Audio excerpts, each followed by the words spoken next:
Hello student, good morning. आज हम पढ़ेंगे चैप्टर 9। चैप्टर 9 में आपका 2 चैप्टर है। एक ये अक्ल बड़ी या भैंस और दूसरा कब आऊँ। तो ये जो चैप्टर आपको है अक्ल बड़ी या भैंस, वो सिर्फ रीडिंग के लिए है, पढ़ने के लिए एक छोटी सी कहानी दी हुई है। देखिए, अक्ल बड़ी या भैंस एक कहावत है जिसका मतलब ये होता है कि बुद्धि बड़ी है या बल। और कभी कभी ऐसा होता है कि बहुत ताकतवर व्यक्ति को भी एक पतला दुबला आदमी हरा सकता है। कैसे? अपनी बुद्धि से। तो जिसके पास बुद्धि है वो किसी भी पहलवान को भी हरा सकता है। ये इसी कहावत के ऊपर आधारित एक कहानी है और बहुत ही मज़ेदार कहानी है। तो आपको सिर्फ ये रीड करना है, तो मैं आपको एक्सप्लेन करूँगी। ओके, सो स्टार्ट करते हैं।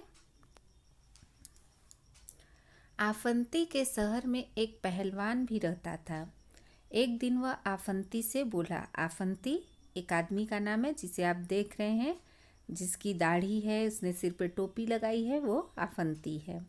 तो उसके शहर में एक पहलवान रहता था। तो एक दिन वो आफंती से बोला कि तुम भले ही अक्ल में बड़े हो, लेकिन ताकत तो मुझ में ही अधिक है।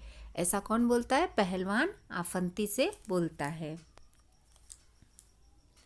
आफंती तब बोलता है, अच्छा, पर यह तो बताओ तुम्हारे अंदर कितनी ताकत है।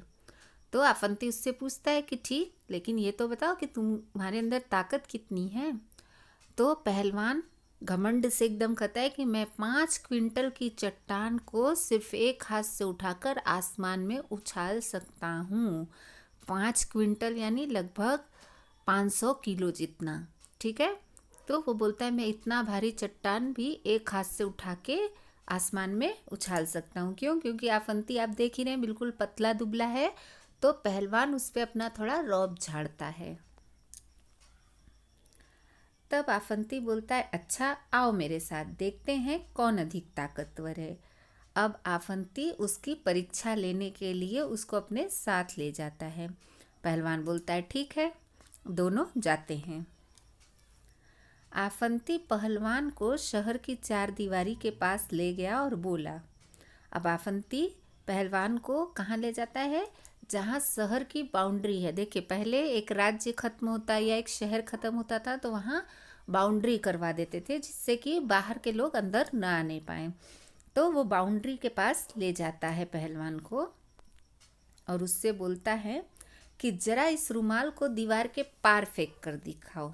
एक रुमाल देता है और बोलता है कि तुम बहुत बड़े पहलवान हो ना, तुम बहुत बड़ा चट्टान उठा सकते हो, तो सिर्फ इस रुमाल को दीवार के उस पार यानी बाउंड्री के उस पार फेंक के दिखाओ। तो पहलवान को लगता है ये तो बहुत आसान काम है। तो वो बोलता है यह भी कोई बड़ी बात है। अब पहलवान रुमाल को उठाकर पूरी ताकत लगाकर जोर से फेंकता है, लेकिन क्या होगा? आप भी रुमाल को फेंक के देखिएगा, रुमाल कितना ऊपर जा सकता है। लेकिन रुमाल वहीं गिर पड़ा। रुमाल को अगर आप फेंकेंगे वो ज़्यादा ऊंचा नहीं जा सकता है, वो थोड़ा ही ऊंचा जाके नीचे गिर आएगा। ठीक है। तो जब ऐसा हुआ कि रुमाल वहीं गिर पड़ा तो आफंती ठहाका मारकर हंस पड़ा। आफंती तेज तेज हंसने लगा।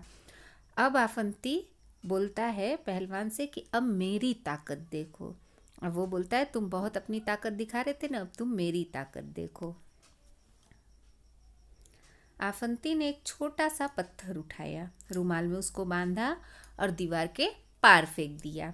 अब आफंती ने क्या किया? छोटा सा पत्थर को रुमाल में बांध दिया और उसको दीवार के पार फेंक दिया। आपको भी आइडिया होगा, अगर हम कोई छोटा हम पत्थर या कोई ऐसी ठोस चीज़ को फेंकते हैं तो वो हम ज़्यादा दूरी तक फेंक सकते हैं। जैसे बॉल आप कितना दूर तक फेंक सकते हैं ना, लेकिन जितना दूर आप बॉल फेंक सकते हैं इतना दूर आप रुमाल नहीं फेंक सकते ना। तो आफंती ने इसी तरह अपनी बुद्धि का उपयोग किया और रुमाल को दीवार के पार फेंक दिया। अब यह देखकर जो पहलवान था वो तो सिर खुजाने लगा और सोच में पड़ गया कि आखिर ये हो कैसे गया। मतलब आफंती के अंदर ताकत नहीं है, फिर भी उसने रुमाल को कैसे दीवार के पार फेंक दिया, लेकिन वो समझ ही नहीं पाया। क्यों? क्योंकि उसके अंदर ताकत तो थी लेकिन बुद्धि नहीं थी। तो आफंती ने अपनी बुद्धि से ताकतवर पहलवान को भी हरा दिया। इसीलिए बोलते हैं कि अक्ल बड़ी या भैंस। तो कहानी बहुत अच्छी लगी ना? अब आप लोग भी एक बार इसको रीड कीजिएगा। ओके, चलिए, थैंक यू, बाय बच्चों।